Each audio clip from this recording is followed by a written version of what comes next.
After 40 long years, I finally bought my dream cabin, a quiet sanctuary in the wild. But that peace lasted barely a day before my son-in-law called with an ultimatum. My parents are moving in with you. If you don't like it, come back to the city. He had no idea what he was unleashing. I remember the feeling, the sheer weight of freedom, as those keys settled in my palm. Rebecca Marsh, the real estate agent, smiled like she'd handed me the world, and maybe she had. 40 years, 4 decades of overtime, of skipped vacations, of packed lunches and deferred dreams, all condensed into that cashier's check for $185,000. Now, it was 800 square feet of timber and solitude, a place 12 miles from anyone. My place. The drive was like shedding layers of my old life. Highway, then narrower roads, pavement to gravel, gravel to dirt. Self-service vanished, little by little. I stocked up on essentials at a small general store, telling the clerk, I'm living here, not just visiting. She just nodded like I'd said something profoundly wise. And then I saw it. My cabin, nestled in a clearing, pine forest so thick the afternoon sun barely broke through. 4 elk grazed calmly, raising their heads to watch my truck, then going back to their meal. No honking, no sirens, no endless noise bleeding through apartment walls. Just quiet. Perfect. Inside, the air smelled like pine sap and old wood smoke. 1 main room, a tiny kitchen, a bedroom that just fit a double bed, and a bathroom so compact I'd have to enter sideways. Everything I wanted. I unloaded slowly. Each tool, each book, placed with intention, bringing order to the chaos of boxes. By sunset, I was on the porch, rocking in the chair I'd bought just for this moment. The elk were deeper in the clearing now. A hawk circled overhead. That's when my daughter, Beulah, called. Dad, are you there? Did you get it? Her voice was so bright. I told her, signed the papers this morning. I'm sitting on the porch, watching elk. Her warmth, her pride, made my chest tighten. You earned this, she said. 40 years I dreamed of mornings like this, drinking coffee, watching wildlife instead of highway traffic. She paused then, a slight change in her tone. Cornelius has been so stressed with work lately. Sometimes I forget what peaceful even looks like. A tiny alarm bell, almost imperceptible, went off in my head. But she quickly smoothed it over, talking about her students, her garden. I drank my now cold coffee, watching the mountains turn orange and purple, a strange unease settling in my gut. An hour later, the phone rang again. My parents lost their house. They're moving in with you for a couple months. It wasn't a question. It was Cornelius. His voice, flat and devoid of emotion, like he was on a conference call. I gripped the armrest, my knuckles white. Wait, what? Cornelius, I just bought this place. It's barely. He cut me off. For a couple months until they find something. My voice rose. I bought this place to be alone. I spent my entire retirement on. That's when he delivered the blow. Then you should have stayed in Denver. Friday morning. I'll text you their arrival time. And then, the line went dead. I sat there, phone still in my hand, staring at the empty clearing where the elk had been. They'd moved on. Smart animals. The rage, cold and hard, started to set in. I forced myself to release the armrest, flex my fingers, breathe. Inside, I poured another coffee I didn't want and pulled out my old engineering notepad. For 40 years, this grid paper had been for calculations, for structural problems. Now it was for this. Not emotional venting, no. Questions. Timelines. Resource assessments. The cabin keys sat on the table. An hour ago, they meant freedom. Now they felt like a burden. I picked them up, felt their weight, then set them down with deliberate care. 40 years, I'd been the reasonable one, the peacemaker, the man who swallowed inconvenience to keep the family calm. Not anymore. Not this time. Dawn found me still at that table. Empty coffee cups formed a semicircle around my notepad, dense with lists, diagrams, questions. I hadn't slept, but my mind was sharper than it had been in years. Focused. Crystalline. I made fresh coffee, studied my notes, then loaded my truck and drove back to Cody. The game was on. The Yellowstone National Park Ranger Station was 20 minutes west. I told the ranger I was a newcomer from Denver learning about mountain life. I asked about bears, about wolves. He smiled, warned me about food storage, and handed me a pamphlet. Keep your property clean. Don't leave attractants out unless you want visitors. I took meticulous notes, feigning naive concern. Every word was calibrated to make me seem exactly what he'd expect from a nervous city dweller. Back in Cody, I found an outdoor supply store. Looking for wildlife cameras, I said. Want to monitor bear activity. I bought 2 motion-activated night vision cameras with cellular connectivity. $340 cash. Wednesday afternoon, I installed them at the cabin. One covering the driveway, one angled toward the porch.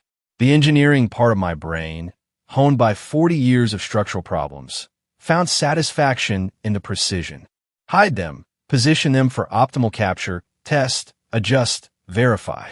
Both connected to my phone, a weak but functional signal.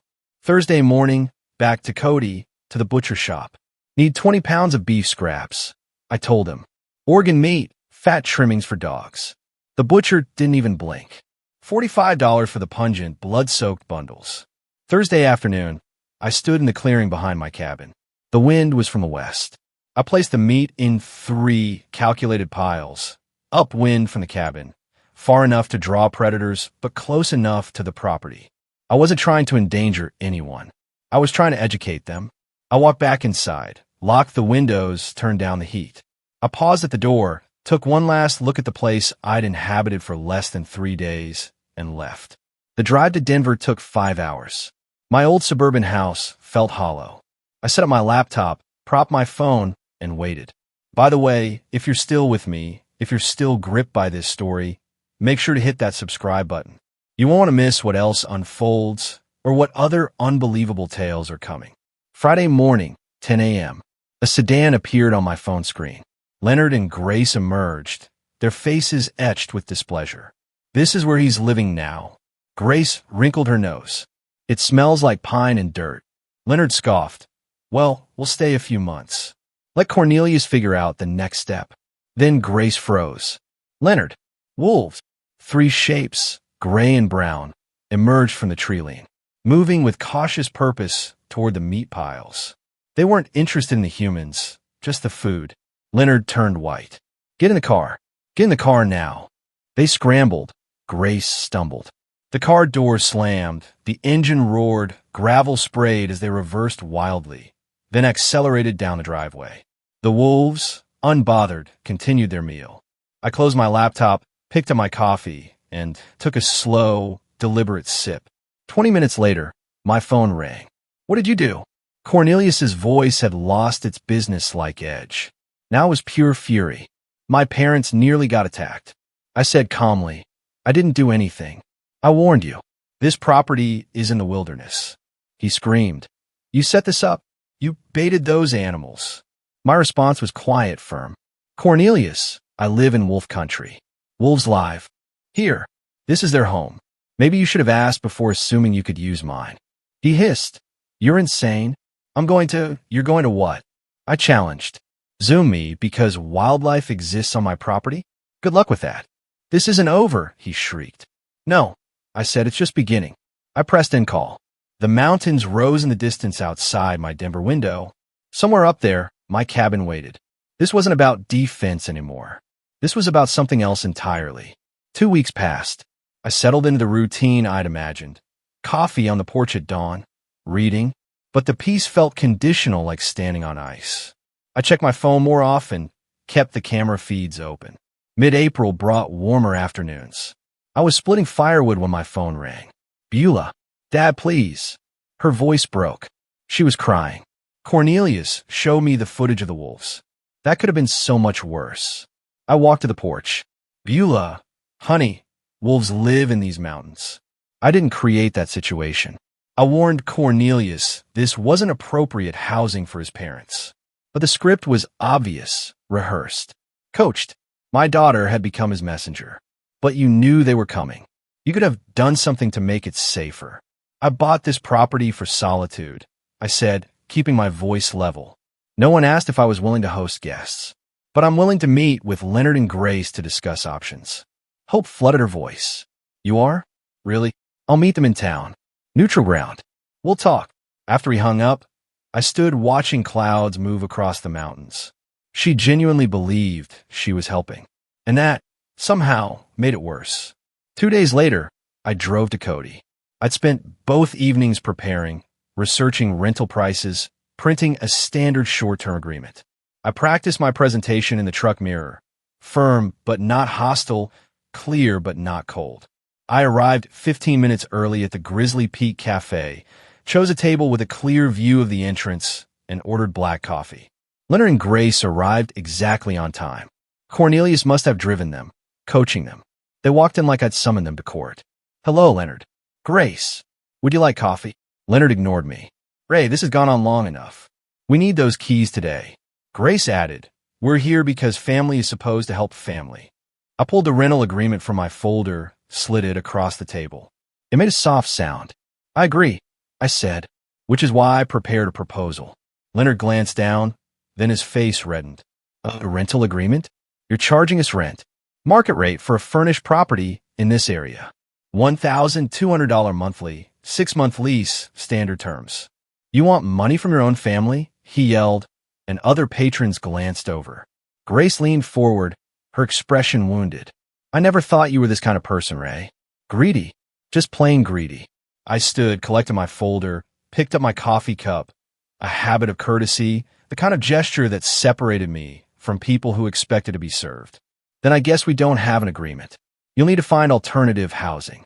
You can't just—" "Were we supposed to?" Leonard half rose. "That's not my problem to solve. Good afternoon." I nodded to the barista on my way out. In the truck, I sat, hands on the wheel, breathing steadily as the adrenaline subsided. Then I started the engine and drove home.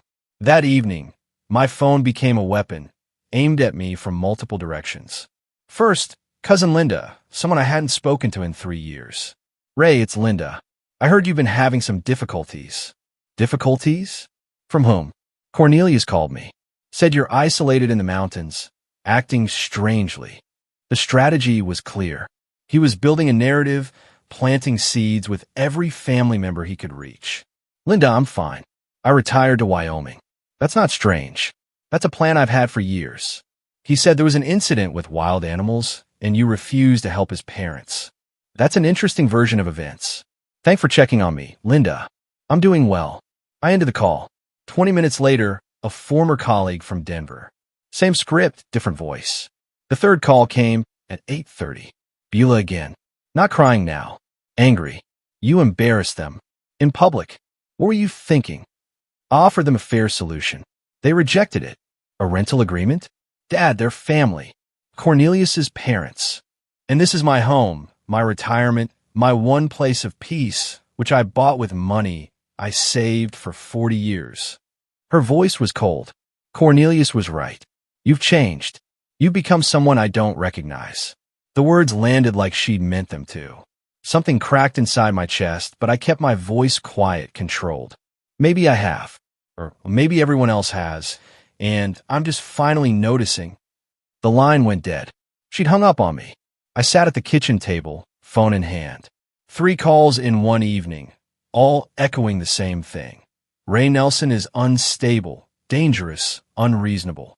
The isolation I'd sought was being weaponized, turned into evidence of mental decline. Cornelius wasn't trying to take the cabin anymore. He was trying to destroy my credibility first, make me seem incompetent, turn the family against me, so no one would believe my version of events.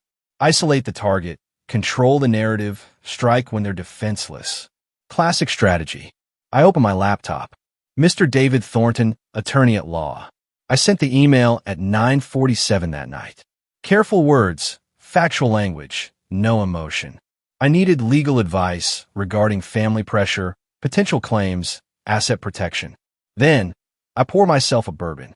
2 fingers, no ice. I wasn't a heavy drinker, but tonight warranted it. The porch was cold for April, but I sat out there anyway, watching stars emerge. Somewhere, Cornelius was planning his next move. I intended to be several steps ahead. Morning came with an email from David Thornton. He could meet Thursday afternoon. I confirmed immediately. For the next 3 days, I organized documentation. My engineering background served me well. Everything labeled, dated, cross-referenced. property deed, purchase documents, family tree, timeline of events, transcripts of key phone calls, printouts of the rental agreement. By Thursday morning, I had a leather portfolio packed with evidence as solid as any foundation I'd ever engineered. Wednesday evening, Beulah called again. Her voice was thin, exhausted. "I'm sorry I yelled at you after the coffee shop thing. I'm exhausted. I understand, honey. This has been hard on everyone." She continued, "Cornelius is so stressed. He's been trying to help his parents ever since Leonard lost all that money." I went very still. "Lost money? What happened?" "Oh, you didn't know? Leonard was playing poker online. Lost $47,000 over 6 months. That's why they lost the house. It was mortgaged for gambling debts." The number, $47,000, hung in the air like smoke. That's a substantial amount. No wonder Cornelius has been under pressure. Yeah, and he keeps talking about solutions, about how if we could just, I don't know, reorganize family assets. She was talking faster now, stress overriding caution. He mentioned something about putting your cabin in a family trust so it could benefit everyone eventually for your estate planning, you know? And the property value is probably already up since you bought it in March. Every word was a piece clicking into place. A family trust. That's an interesting idea. When did Cornelius suggest this? A few weeks ago. He said it would be good for tax purposes when in the future. I don't really understand estate planning stuff. Neither do I said. That's why I'm consulting an attorney this week, just to make sure everything's proper. An attorney? Her voice sharpened. Dad, is that necessary? At my age, with property worth this much? Yes, it's the responsible thing to do. After we hung up, I added 6 pages of notes to my documentation. Leonard's gambling. Cornelius's scheme, disguised as estate planning. The timeline of desperation driving aggression. Thursday afternoon, I drove to Cody. David Thornton was 50-something, Wyoming weathered, with the direct manner of someone who'd grown up on a ranch. His office had solid wooden furniture, law books, a framed degree. I presented my documentation in sequence: property papers, family diagram, timeline, evidence. Each handed across at the appropriate moment. Thornton took notes, asked clarifying questions. I had answers prepared. "Mr. Nelson, I have to say this is the most organized intake I've seen in years. You've documented everything." 40 years in construction engineering, I replied. Documentation prevents disputes. In this case, it's going to protect you significantly. He leaned back, tapping his pen. "Here's my assessment. Your son-in-law is attempting to establish ground for claiming you're incompetent or need oversight. The smear campaign. The stories about dangerous behavior. These are preliminaries to a potential conservatorship claim." Conservatorship? Taking away my legal rights. It's a tactic, not always successful, but it can tie up your assets in court for months while they argue you can't manage your affairs. The solution is to prove conclusively that you are managing your affairs competently, which is what we're doing right now. What's the next step? A revocable living trust with an independent trustee. It'll cost about $2,400 in legal fees, but it makes you essentially untouchable. The trust owns the property, not you personally, so family pressure becomes legally meaningless. Do it. How soon can we have it ready? 2 weeks. I'll draft the documents. You'll review and sign. We'll record it properly. After that, your property is protected. The meeting lasted 90 minutes. When I left, the sun was lower, but I felt clearer than I had in weeks. Following Thornton's advice, I drove to the public library. I chose a corner computer, back to the wall, and accessed Colorado property records. Building permits, property liens, easements. I entered Beulah and Cornelius's address and downloaded their mortgage history. The home equity line of credit hit me like cold water. $35,000, dated 8 months ago. Single signature authorization. Cornelius's name only. I printed the documents with hands that didn't shake but wanted to, added them to my folder, drove back to the cabin in silence. That evening, I called Thornton. "David, I found something. My daughter's house has a $35,000 HELOC that she didn't know about. Taken out by her husband. Yes, 8 months ago. Colorado property records. Colorado allows single-spouse helix under certain conditions, but hiding it from a spouse, that's a different matter. Has she discovered it yet? No. I'm not sure when or if I should tell her. That's not a legal question, Ray. That's a family question. But from a legal perspective, this information explains his motivation. He's likely using your cabin scheme to cover existing debts. After we hung up, I sat at my kitchen table and spread everything out. Attorney notes on the left, family communications in the center, financial discoveries on the right. Leonard's $47,000 gambling debt led to Cornelius's $35,000 helic to cover part of it, which led to financial pressure, which led to the scheme to acquire my cabin and eventually liquidate it for cash. Everything connected. I pulled out a legal pad and started drawing lines between related facts, circling key points. My phone buzzed. Text from Thornton. Trust documents ready Monday for review. I replied, I'll be there. Then I made one final note at the bottom of my pad. Cornelius is cornered. Cornered animals attack. Prepare for escalation. 3 weeks later, on a Monday morning in early June, I drove to Thornton's office for the trust signing. My portfolio held 3 weeks of organized financial records, bank statements, everything consolidated. The assistant had 43 pages waiting, each signature line flagged. I read every page, giving Thornton time to answer emails. The Revocable Living Trust designated him as independent trustee. Total assets, $290,000. The cabin, my retirement funds. Everything. The critical provision sat on page 17. Beulah inherits only if divorced from Cornelius or if Cornelius signs a legal waiver of claims to the property. This provision here, Thornton said, joining me at the table, the conditional inheritance for Beulah. You understand this might create family conflict. The conflict already exists. This just protects her from being exploited through my property. If Cornelius discovers this trust structure, he'll likely react aggressively. Let him. Everything here is legal. He has no grounds for challenge. Thornton's expression was knowing. Legal grounds and family drama are different things. Are you prepared for him to escalate? I've been preparing since March. That's why we're sitting here. He smiled slightly. Fair enough. Let's execute these documents. My signature was steady. The notary applied her seal with a satisfying click. Structural integrity. Legal edition. I wrote a check for $2,400. The rest of that week, I systematically worked through my financial institutions. Each phone call followed the same pattern. Identify myself. Request beneficiary change forms. Explain the trust structure. Mr. Nelson, I have your beneficiary change request. The retirement account administrator said you're removing your daughter as beneficiary. No, I'm designating my revocable living trust as primary beneficiary. My daughter inherits through the trust. May I ask why you're making this change? Asset protection and estate planning. I have concerns about third-party claims. Understood. We'll process this within 5 business days. I'd like email confirmation. Also, please note in my file that this change was made voluntarily with legal counsel.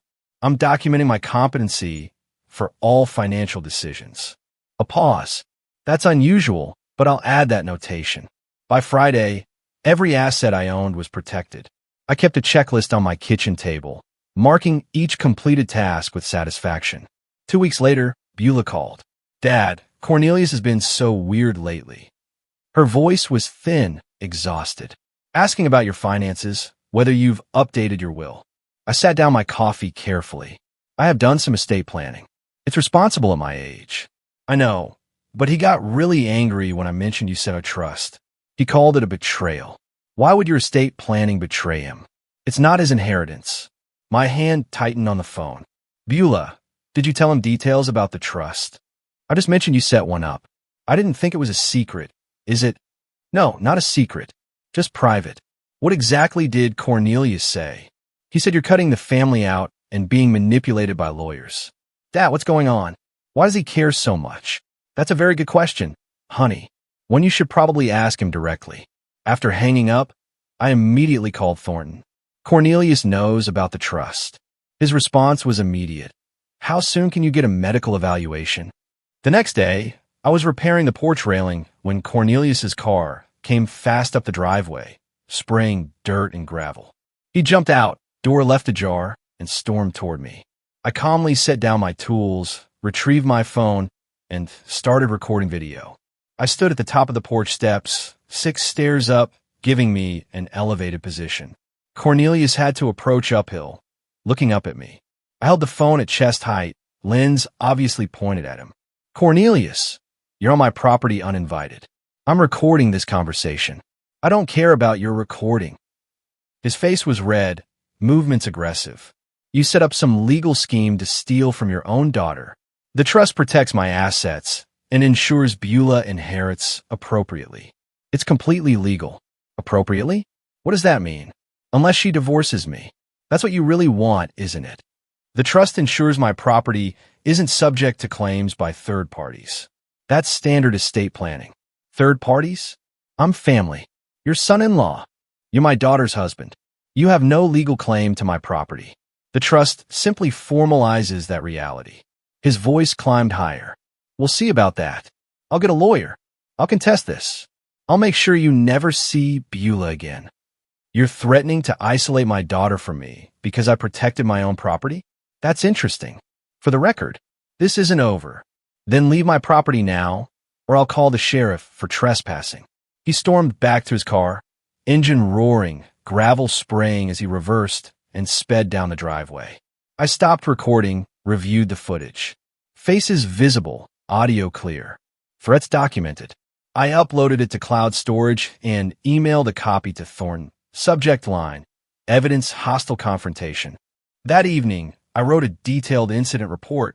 Date, time, what was said. Thornton's response came within an hour. Continued documenting everything. Consider medical evaluation to preempt competency challenges.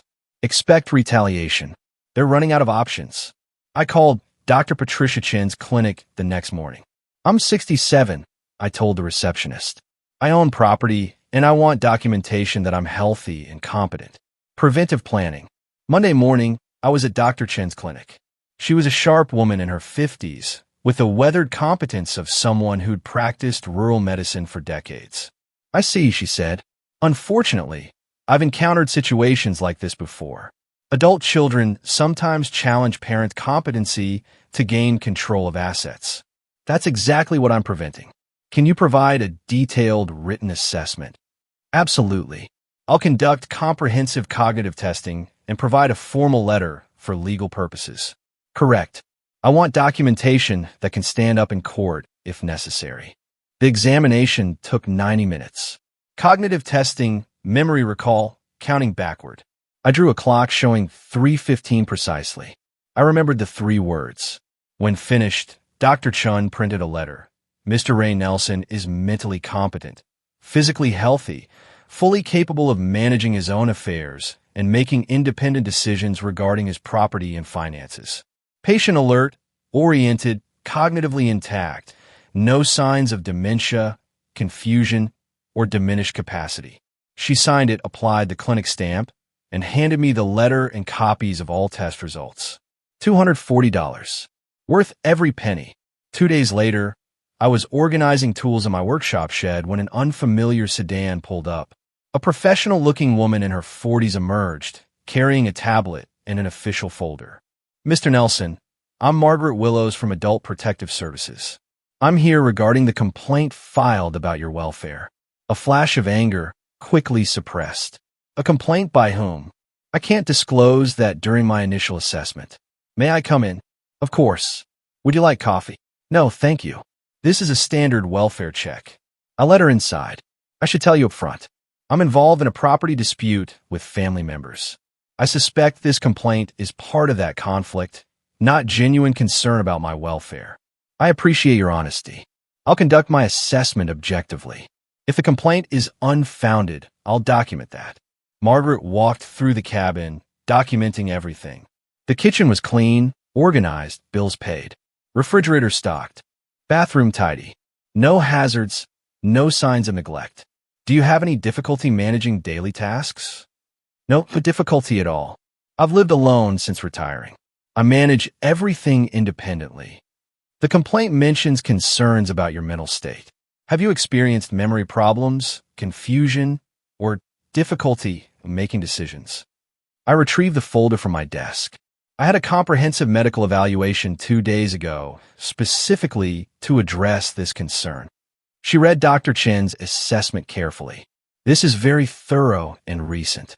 Most people in your situation don't have current medical documentation. I anticipated false allegations. I wanted evidence ready. That's quite strategic thinking, Mr. Nelson. 40 years as an engineer. I believe in planning ahead. I also provided recent bank statements and copies of my trust documents. Margaret took extensive notes. Her demeanor remained neutral, but I recognized the pattern in her questions. She'd seen this before. Family exploitation disguised as concern. 3 days later, Attorney Thornton obtained copies of the official complaint. I read it at my kitchen table, slowly, completely, multiple times. Cornelius and Leonard had signed as co-complainants. The allegations were specific and completely false. Ray threatened family members with weapons. False. I've never owned firearms. Exhibits paranoid behavior, including security cameras everywhere. The cameras existed for legitimate property protection after actual threats. Refuses medical care. False. I just completed a comprehensive evaluation. Struggles with basic tasks and makes irrational financial decisions. The trust was sophisticated planning, not irrational. Grace provided a supporting statement claiming I endangered them with wild animals. The wolf incident from March twisted into evidence of incompetence. The complaint requested a mandatory psychiatric evaluation and possible conservatorship proceedings.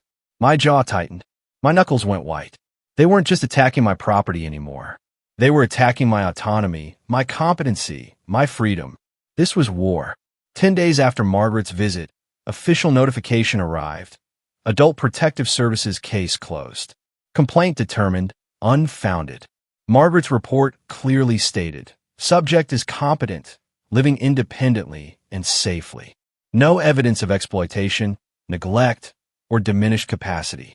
Recent medical evaluation confirms cognitive and physical health.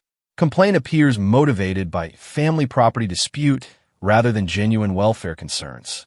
No further action warranted.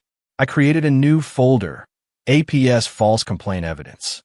Everything filed systematically. My case file was growing. My phone rang. Ray, I found something. Leonard and Grace have been using your cabin address for something. Public records show mail being sent there in their names. This could be mail fraud or identity theft. We need to investigate immediately.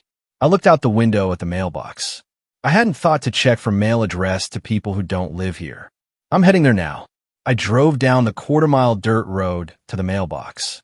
August in Wyoming, the air shimmering. I pulled on gloves before opening it. 3 envelopes, all addressed to Leonard Harrison or Grace Harrison, at my cabin address. Wyoming Department of Family Services. First Mountain Credit Union. Social Security Administration. I photographed each envelope, then placed them in a plastic evidence bag. Thornton answered on the first ring. Ray, I found something significant. Leonard and Grace have been using your address for official correspondence. For what purpose? Benefits fraud, possibly. They're receiving mail from Wyoming Social Services, and they've opened a bank account using your cabin address. But your camera footage proves they don't live there. That's a federal crime, isn't it? Mail fraud, benefits fraud, potentially identity theft if they claim to have your permission. We're talking years in federal prison if prosecuted. I looked at the evidence bag on my kitchen table. Then we reported. I'm not covering for criminals just because they're related to my son-in-law. Understood. I'll prepare the evidence package and contact the U.S. Attorney's Office. Ray, this changes everything.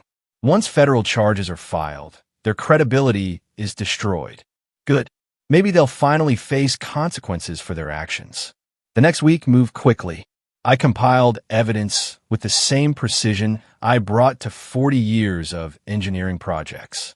Security camera footage, utility bills proving no additional occupants, the mail records, my sworn statement. Thornton forwarded everything to Assistant U.S. Attorney James Morrison. Morrison called me 3 days later. Mr. Nelson, Attorney Thornton provided compelling evidence of benefits fraud using your property address. I reviewed the footage. It's clear they visited once briefly and never returned. How long has mail been arriving? Based on postmarks, at least 6 weeks. That establishes a pattern combined with benefits applications claiming Wyoming residency. We have sufficient evidence for a federal investigation. This will likely result in criminal charges. I'm not trying to ruin their lives, but I won't allow my property to be used for fraud. You're doing the right thing. We'll handle it from here. While Thornton investigated Leonard and Grace's fraud, he discovered something else in Colorado public records. Cornelius and Beulah's home had 3 missed mortgage payments. $8,400 in arrears. Notice of default filed. The first step toward foreclosure. Ray, Thornton said, this explains his desperation. He was counting on your cabin to solve his financial crisis. When your trust blocked that plan, he had no backup. I sat at my kitchen table, processing this. His own home was at risk. There's an unconventional option I need to mention. You could purchase the defaulted debt. Banks sell delinquent loans at a discount.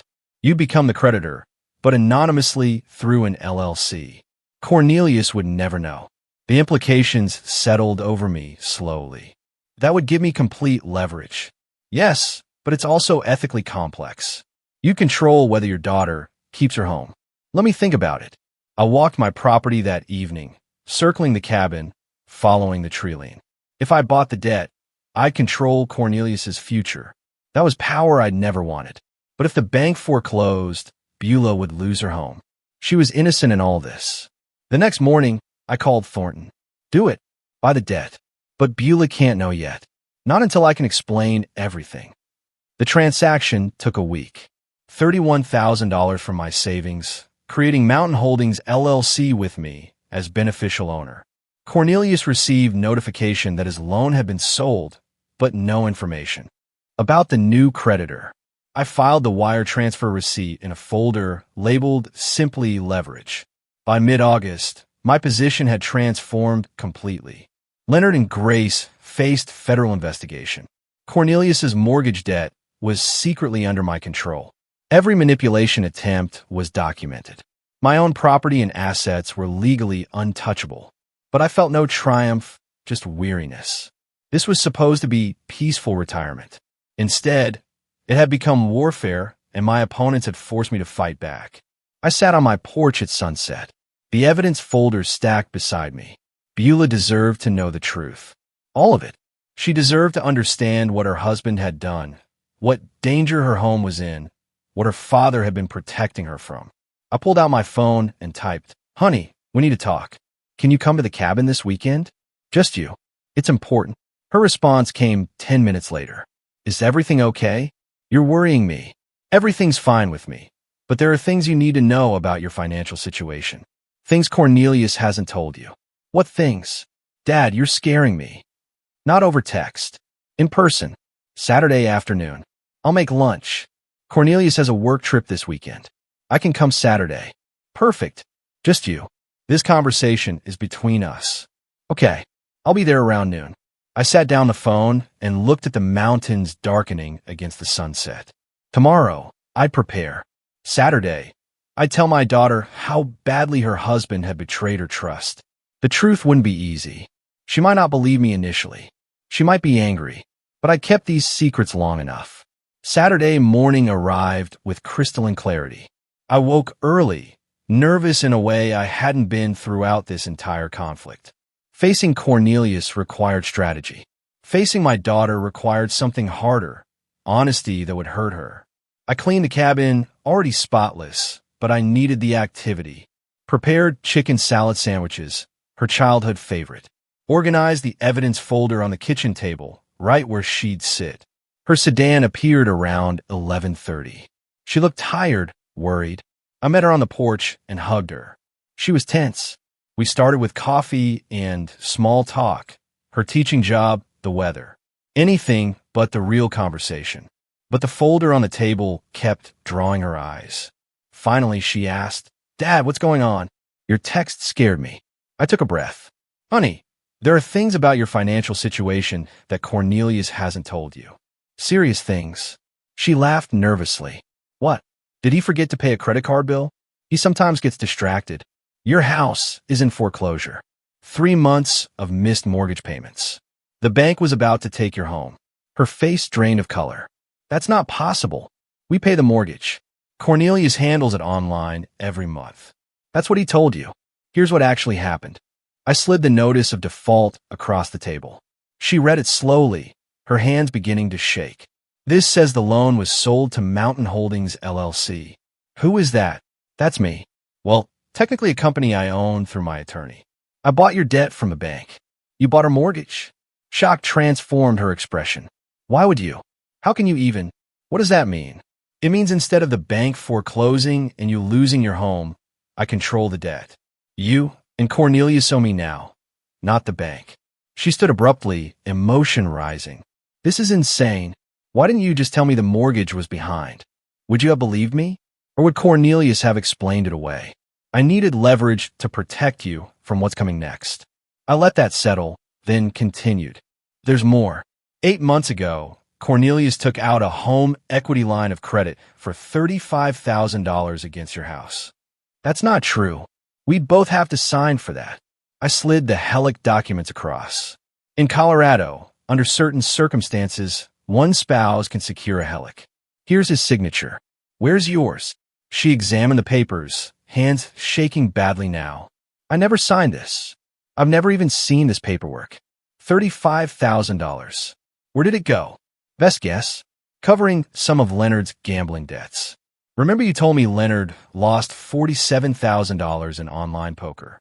Cornelius was trying to fix his father's problem, using our house as collateral without telling you. And when that wasn't enough, when my cabin scheme failed and he couldn't get more money, he simply stopped paying your mortgage. I suggested we eat. She initially refused. How can you think about food right now? But I insisted gently. We needed a break before the next revelations. The sandwiches tasted like dust, but we ate anyway. Afterward, I showed her the rest, systematically, chronologically. The recording of Cornelius's threatening confrontation. The APS false complaint where he tried to have me declared incompetent. Leonard and Grace's federal mail fraud using my address. Each piece of evidence carefully presented with dates and context. She listened, initially defensive. Cornelius wouldn't do that. Then doubtful. Are you sure these documents are real? Finally, as the evidence became overwhelming, devastated. When I showed her the APS complaint where her husband tried to have her father's legal rights taken away, she broke. Not gentle tears, but wrenching sobs that shook her shoulders. I let her cry, just sat present. When she could speak, it was through tears. How long have you known? Pieces since May. Everything since July. She looked at me, hurt and angry. Months? You've known for months that my marriage is a lie, that I'm in financial danger, and you didn't tell me? I met her eyes. If I told you in May with no proof, would you have believed me? Or would Cornelius have convinced you I was paranoid, vindictive, exactly what he was already saying? Her voice dropped quieter, knowing I was right. I don't know. Probably not. That's why I waited. That's why I gathered evidence, so you'd know the truth was real, not just your father's opinion. I refilled her coffee, pushed the sugar bowl toward her. She liked it very sweet when stressed, a detail from childhood. Eventually, I had to present the choice. You have a decision to make, and you need to make it soon. What decision? Stay with Cornelius, or leave him? I won't make that choice for you. How can I possibly decide that right now? You have until the end of August. That's about a week, because federal agents are going to arrest Leonard and Grace within 2 weeks for fraud. When that happens, everything becomes public. Cornelius will be questioned. Your marriage will be news in a town small enough that everyone knows everyone. She was overwhelmed. This is too much. I can't think. If you leave Cornelius, file for divorce, protect yourself legally, I'll forgive the mortgage debt on your house. You'll own it free and clear. I will help you rebuild. You're bribing me to leave my husband. I'm offering you a lifeline. Whether you take it is your choice, but understand, if you stay with him, I can't protect you from what's coming. Hours later, she gathered her things, exhausted. I walked her to her car, carrying a folder of document copies. Before getting in, She turned. Did you ever think about what this would do to me, knowing all this? Every single day since I found out. That's why I built such a strong case. So you'd know I wasn't exaggerating. I don't know if I can forgive you for waiting so long. I understand. But I'd rather have you angry at me for waiting than destroyed because you didn't know in time to protect yourself. I need time to think. You have a week. After that, everything moves forward, with you or without you. She looked at me with exhausted eyes. I don't know who to trust anymore. Trust the documents. They don't lie. People do. She drove away without looking back. I stood in the driveway, watching until her car disappeared, wondering if I'd just lost my daughter or saved her. 5 days later, Wednesday morning, I was drinking coffee on the porch when my phone rang. Thornton, Ray, it's happening now. Federal agents are executing arrest warrants for Leonard and Grace in Colorado. Thought you should know. I sat down my coffee carefully, not celebrating, just acknowledging. Thank you for telling me. An hour passed. Then my phone rang again. Beulah, her voice shaken. Dad, Cornelius just got a call. His parents were arrested by federal agents. Something about fraud. Were you involved in this? I took a breath. I reported crimes to the proper authorities. What happened after that was the justice system doing its job. Long silence. Then, quietly, I need to call you back. The line went dead. I sat back down, staring at the mountains, wondering if my daughter would ever forgive me for setting this chain of events in motion. Within 3 hours, Cornelius called, screaming. You did this. You turned them in. You destroyed my family. I remained silent, letting him exhaust himself. Your parents committed federal crimes using my property. I reported it. That's what law-abiding citizens do. I'll tell everyone. I'll make sure they know you orchestrated this, that you're vindictive and cruel. Go ahead. I have documentation of every crime they committed. My attorney will be happy to share it publicly. Thornton had driven to my cabin specifically for this moment.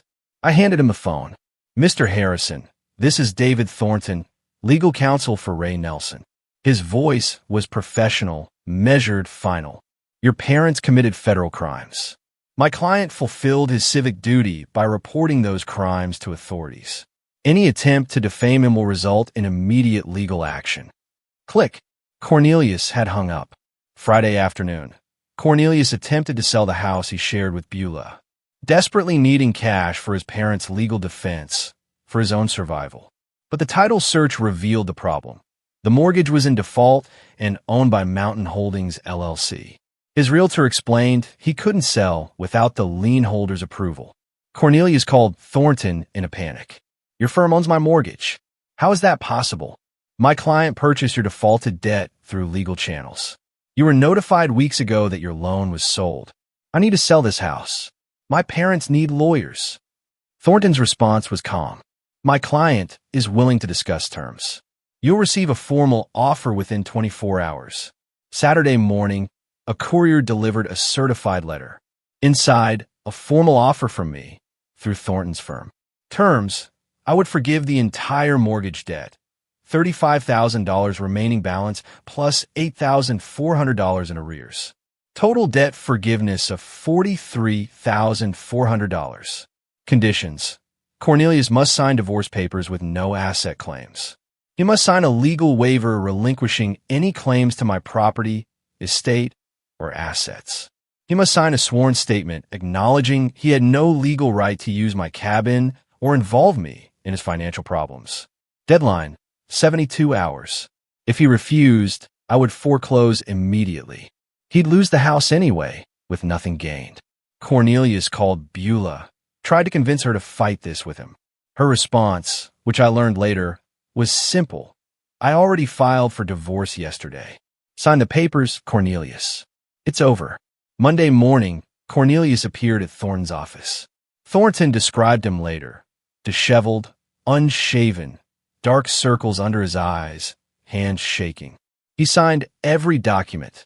Divorce agreement, property waiver, sworn statement. When it was done, he asked quietly, "Can I at least keep the house?" Thornton's response was matter of fact. Once the divorce is final, the house will be deeded to Beulah. Free and clear. You'll need to find other accommodation. Cornelius left without another word. That same afternoon, my phone rang. Beulah. Her voice was different. Still hurt, still processing, but stronger. Dad, I signed the divorce papers. I'm leaving him. I can't stay in that house. Too many memories. Can you help me find something near you? I want to start over. Relief flooded through me. Not triumph, just profound relief. Of course, honey. We'll find you something perfect. Close enough to visit.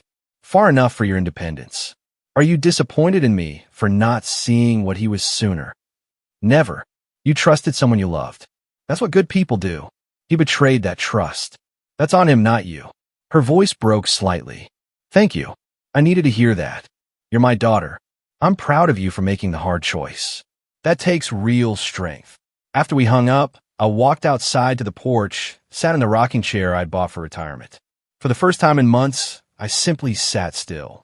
No planning, no strategizing, no worrying. The evening was clear. Elk grazed in the clearing. Mountains stood eternal. I rocked slowly, rhythmically, and allowed myself to feel the weight lifting. Not gone completely. Beulah still needed to heal. The divorce needed to finalize. Leonard and Grace still needed sentencing. But lifting. The immediate danger was over. My daughter was safe. My property was secure. Almost finished. Just one more chapter to write. The one where we figure out what peace actually looks like. 2 weeks later, I sat in a federal courtroom in Cheyenne, attending Leonard and Grace's sentencing. I didn't have to be there, but I needed to see this through to the end. They stood before the judge, looking diminished. Their attorney had negotiated a plea deal. The judge reviewed their criminal history. None, and their ages, then the overwhelming evidence. Mr. and Mrs. Harrison, you've pleaded guilty to benefits fraud. The court accepts your plea agreement. I want to be clear about the severity of your actions. You exploited systems designed to help citizens in genuine need. Yes, Your Honor, Leonard said quietly. 2 years supervised probation, $45,000 in restitution and fines, permanent ban from federal and Wyoming state benefit programs. You'll report monthly. Any violation results in immediate imprisonment. Yes, Your Honor, they said in unison. You're fortunate to avoid prison. Don't squander this opportunity. Dismissed. As I left, Leonard caught my eye across the lobby. He looked away first, defeated. I felt no triumph, only closure. Beulah told me later that Cornelius moved to a small apartment in a cheaper area of Denver. He took minimal belongings. I saw him one final time when he came for his things, she said. He looked like a stranger, not angry, just empty. He signed the final divorce papers without a word. The divorce was finalized by mid-September. Beulah legally resumed her maiden name, Beulah Nelson. With my help, she found a small 2-bedroom house in Cody, about 15 minutes from my cabin. It was modest but charming, with a view of the Absarica Mountains. I provided the down payment as a gift. She secured a mortgage for the remainder using her teaching income and her own excellent credit. She also landed a 3rd-grade position at Cody Elementary. I helped her move in, spending a weekend painting rooms and assembling furniture. Simple work, but profoundly meaningful. Rebuilding our relationship through practical acts of service. Healing wasn't linear for Beulah. Some days she was optimistic. Other days she was angry. At Cornelius, at herself, even at me for not telling her earlier. I listened without defending myself, understanding she needed to process complex grief. We fell into a routine, Sunday dinners, alternating between her place and mine. During one dinner, chopping vegetables in her new kitchen, she asked, "Do you think I'll ever trust anyone again? Ever want to remarry?" I sat down my knife. Honestly, I don't know, but that's okay. Trust isn't something you're supposed to give freely to everyone. It's earned slowly, through consistent actions over time. Anyone worth having in your life will understand that. She smiled. Small but genuine. When did you get so wise? I'm not wise. I'm just old enough to have made mistakes and learned from them. On a crisp late September evening, Beulah drove to my cabin for dinner. We cooked spaghetti and salad and ate on the porch despite the cooling weather. As the sun set, painting the mountains in orange and gold, a small herd of elk emerged to graze. We sat in matching rocking chairs. I bought a second one after she moved nearby and watched in comfortable silence. Then Beulah said quietly, "Thank you, Dad, for everything, for fighting for me, even when I didn't understand it, for being patient while I figured things out." Emotion tightened my throat. "You don't need to thank me. You're my daughter. I'll always fight for you." "I know, but I want to." "You could have walked away, protected just yourself. You didn't. That was never an option. Family means we protect each other, even when it's hard. I'm sorry I didn't believe you sooner. Don't apologize for being loyal to your marriage. That speaks well of you." She smiled, genuinely smiled, for the first time in months. "Look at that big bull elk. He's magnificent. That's my favorite. I see him almost every evening." I smile back. "Welcome to the neighborhood, honey. You'll get to know all the regular visitors. I already love it here. This feels like home. It is home for both of us now." Later, after Beulah drove away, I remained on the porch, rocking slowly, watching the last light fade. I thought back to March, buying this cabin, filled with hope for peaceful retirement, then having that peace threatened by Cornelius's ultimatum. The journey from March to September felt like years, but I navigated it without losing myself, without becoming cruel, without abandoning my values. I protected what mattered, using law and strategy instead of retaliation and anger. My daughter was safe, building a new life nearby. My property was secure, my autonomy intact. The antagonists faced appropriate consequences, but weren't destroyed beyond recovery. They could rebuild if they chose better paths. As stars appeared, I allowed myself a small smile. This is what I'd wanted all along: quiet evenings, wildlife, mountain air. And now my daughter close enough to share it with. Not the retirement I planned, but better because it was earned through integrity rather than luck. I stood, stretched my back. I wasn't young after all, and walked inside to call Beulah, just to say goodnight, just because I could, just because she was there and we were okay. The cabin door closed softly. The mountain stood silent witness. Peace, hard-won and deeply appreciated, settled over the property like the September night. That night, as the mountain winds whispered through the pines, I realized something profound. Life rarely hands you the retirement you plan, but sometimes what you earn through integrity and courage is far more meaningful. This wasn't the quiet solitude I'd envisioned, not at first. It had been a battleground, but from the ashes of betrayal, a new foundation was built, stronger, clearer, and filled with a peace that truly felt earned. My daughter was nearby, finding her own strength, and I finally understood that true peace isn't the absence of conflict, but the victory over it, especially when you fight for what truly matters. What about you? Have you ever had a fight to protect your peace, your family, or your home? What was the hardest choice you had to make? Share your thoughts in the comments below.